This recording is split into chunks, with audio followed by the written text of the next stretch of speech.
consumed, music-wise, the things that I watched, the conversations that I had. And just doing that will make a drastic switch in your life. And I think no matter where we are, there's always adjustments we can make, you understand? And to me, that is a radical form of self-love, is treating this like a temple, you understand? Or when somebody's gossiping, you decide to say, you know what, I don't want to consume that noise. Instead, let me talk about or receive something that is actually nourishing. Once I started to really have boundaries and discipline on what I consumed, I started to have more respect for myself, right? Having respect for ourselves is key, but it's hard to have respect for ourselves when we don't show up for ourselves, right? When we're constantly not showing up for ourselves with our goals and our dreams, and it can grow and grow and grow until we stop believing in ourselves. And I hit a point where I didn't believe in myself. I remember I didn't even believe I could create anymore. I actually sold my camera after like 5 years, 6 years of like really, perfecting my craft. And it was probably actually like 4 or 5 years. I'm not sure the exact date. But after doing that and perfecting my craft and even having like a level of success and popularity, I lost the belief in myself that, I sold my camera and I went on a journey of transformation, self-love, and spirituality. Once I did that, I started to think clearly. I started to feel better in my body. And I noticed I started to care more about the world and like the earth and others. I started to notice something interesting. When you see litter on the ground, it's normally like junk food. You know what I'm saying?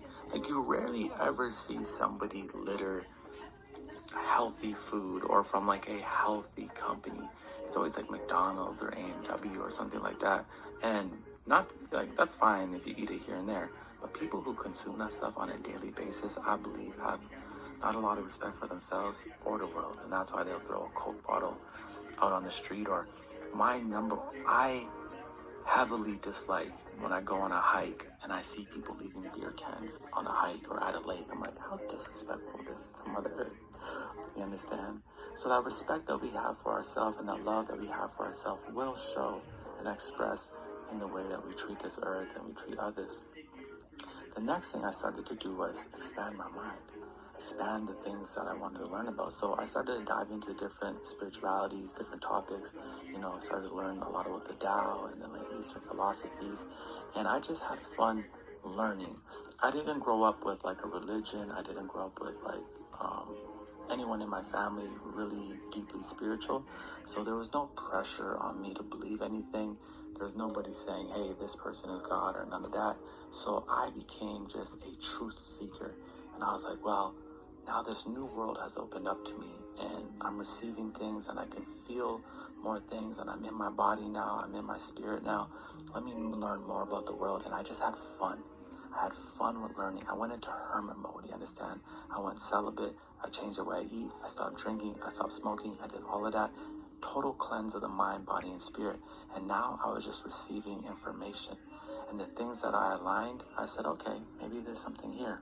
And the things that didn't, I just pushed it away. And I started to have conversations with others and sometimes elders who had, more knowledge and spirituality. And then I started to read just more and more and more books. Like I read a lot of books, you understand? And I wasn't somebody that liked to read. And then I would say there's 2 books that definitely changed my life the most. First, it was the Tao. But the second book that definitely changed my life, and still to this day I read it, I'm not going to say every single day, but almost every single day, was the Bible.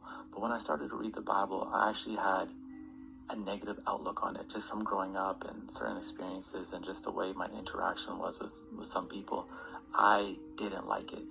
But like I just kept feeling this call to open it up and read it, and I really started to enjoy it and learn so much from it. And then I discovered this audiobook from Denzel Washington, who got like all these celebrities and musicians that he